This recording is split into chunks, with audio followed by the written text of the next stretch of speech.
Hello everybody and welcome back to more of our player guide series. My name is Zen and I'm going to be showing you some of the basic combat principles within Star Wars. Basic combat is one of those things that you kind of go into the game and one of the first things you do is you start fighting things, so you get pretty accumulated with it very quickly.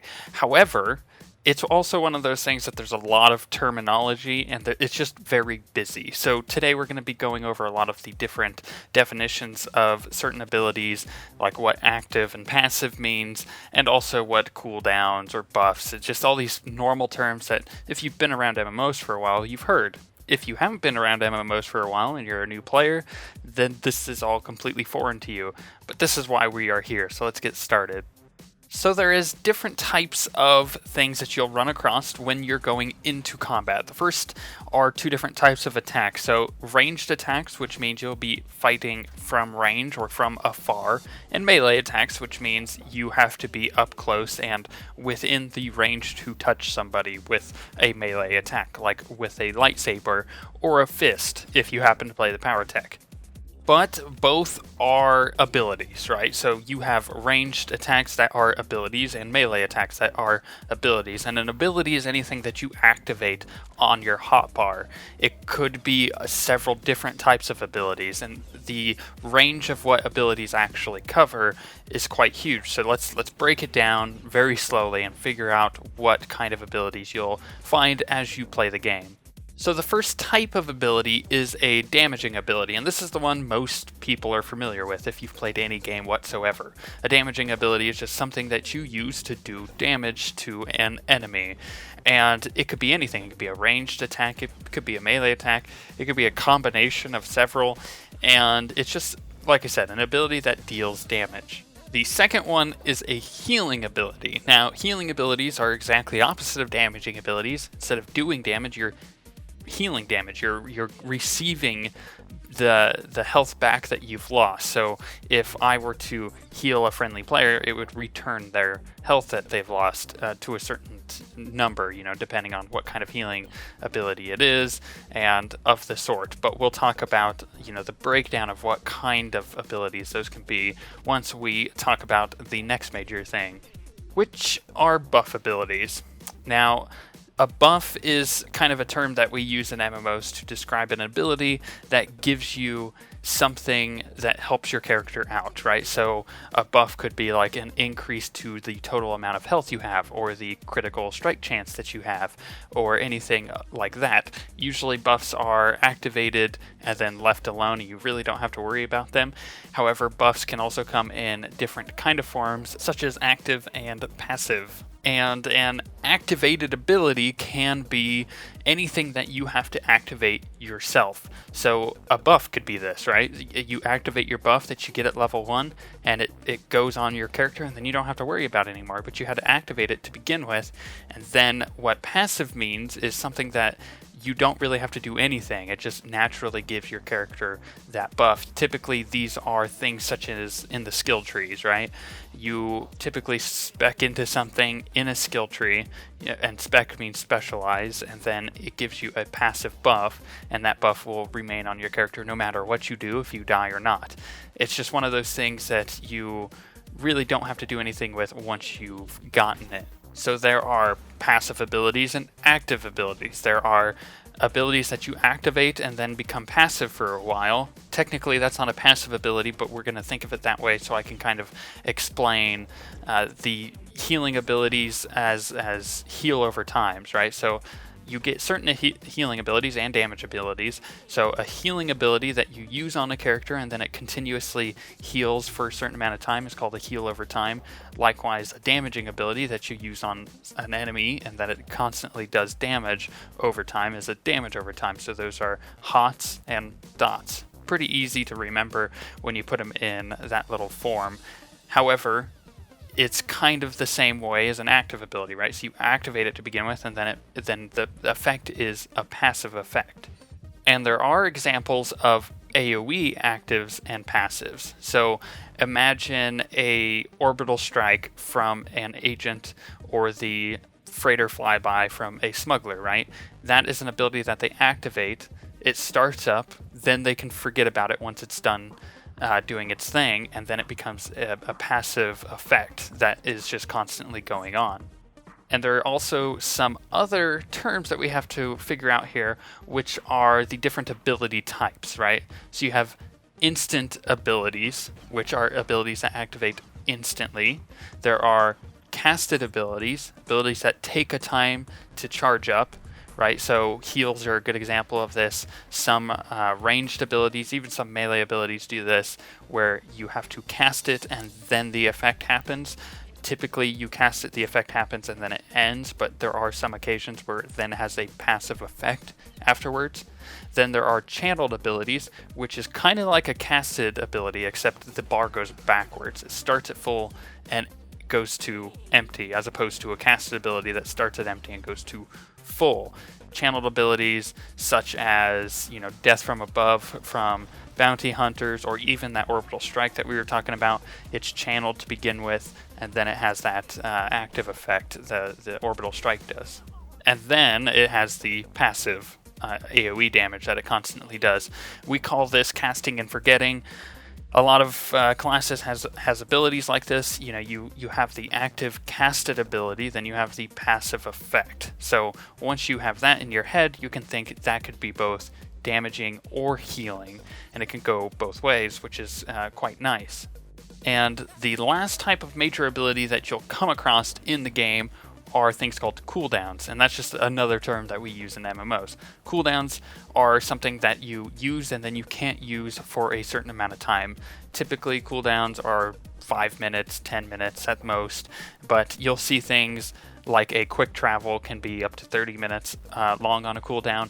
That may not necessarily be a offensive or a defensive ability, but it is what I call a neutral ability, which can kind of work both ways, such as a breakout. A breakout effect is something that you use to break out of a stun or a slow or anything like that. Now, by its very nature, it's not a offensive or a defensive cooldown. It's a neutral cooldown, right? So it doesn't really have either effect. You make it into one of those. A stealth scan from bounty hunters is a really good example of this. It can be used offensively or defensively. You can use it offensively to find something that is stealthed, or defensively to keep something that is stealthed from attacking you. So that's a neutral ability. Then there's, basic speed up abilities, things that make you run faster or move faster, that are typically used both offensively and defensively, and those can be neutral as well. And I know that is a lot of information to just digest, and it's going to take you a while to do that if you're new. So, watch this video several times over. It may help you, just keep going back and listening to it, and look at your character screen while you're doing it, if you can, to kind of figure out what abilities you have that are passive and active and damaging, healing, AoE, offensive, defensive, neutral, anything like that. Now, the next thing that we have to talk about that is crucial before we move on is something called the global cooldown.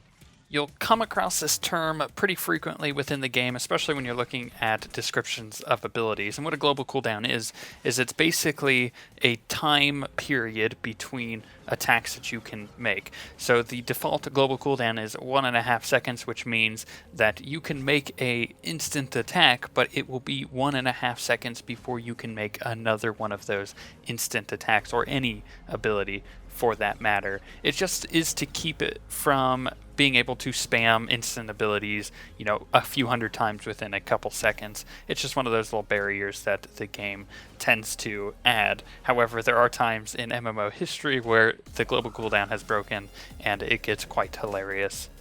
Now, that's not to say that there aren't abilities that don't respect the global cooldown, as in they don't have a global cooldown. Taunts are a good example. A taunt is something that you use to get the attention of a creature onto you if you're a tank. Also, defensive and offensive cooldowns typically don't respect this global cooldown. The reason they don't is because then you can hit a ton of the cooldowns all at the same time and not have to worry about when you're attacking, because it would trigger a global cooldown. That's why taunt is also off of the global cooldown. Tanks are typically always using abilities, and if they couldn't use a taunt at a crucial moment because they just use an ability, that would be silly. So that's why they take it off of the global cooldown. But 99.99% of the time that you'll ever see this in MMOs, those abilities that don't have a global cooldown will also have a cooldown on them after you've used them, so you couldn't use them, right back to back with each other. And now that we know about all the different types of abilities that you'll find in the game, there's one ability that I single out within Star Wars in particular. And it's an ability you get no matter what class you are, but you always get it at level 1 the second you make your character. It's an ability that is an instant ability, it's an offensive ability. It doesn't cost any of your class resources, so if you're a bounty hunter, it doesn't use any heat or doesn't generate heat, or if you're a trooper, it doesn't use any of your ammo, anything like that. What it does do is it does do a little bit of damage, not a lot, but it's meant to be used as a filler, and you have to be using this if you want to play within the top tier of players.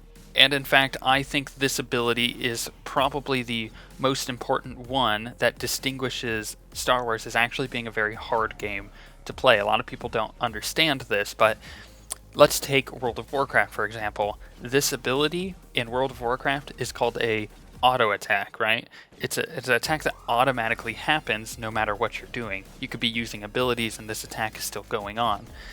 Now in Star Wars, you actually have to activate it. So while you're using abilities, they're going on cooldown, they're going on global cooldown, or you're really, let's say you're playing an agent and you're getting really low on energy to the point where it's not going to regenerate very quickly because, the energy for agents regenerates in stages. It regenerates faster the more you have, so you want to kind of keep it pretty high at any time. So instead of just spamming abilities constantly, you actually do have to throw in that attack right, in between stuff, which does trigger a global cooldown, but it does give the combat a pacing. And in other MMOs, this pacing is pretty passive, right? You don't have to worry about this pacing because it happens naturally. In Star Wars, you have to set the pacing to your character. And like I said, this is what I believe makes Star Wars a very hard game to play, especially at the top levels. It's easy to get into with a beginner player, but once you start realizing that you almost have to memorize when to throw in that little ability, it's a filler ability, really, then it kind of changes up what your basic rotations will be, because your basic rotations suddenly become much more complicated. But let's not talk about rotations just yet, because before we do, we need to learn about abilities that will combo with each other. And what I mean by this is an ability that works well with another ability and triggers something else. So say an ability with a passive ability triggers a cooldown to reset on another ability. And let me give you an actual example. And the best example I can think of is in the Power Tech tree. So if you look at the skill tree for the Power Tech on the left-hand side with the Shield Tech tree, you have a talent called Heat Screen. And this talent is probably the one that combos the best with several abilities that we have. So let's read through it.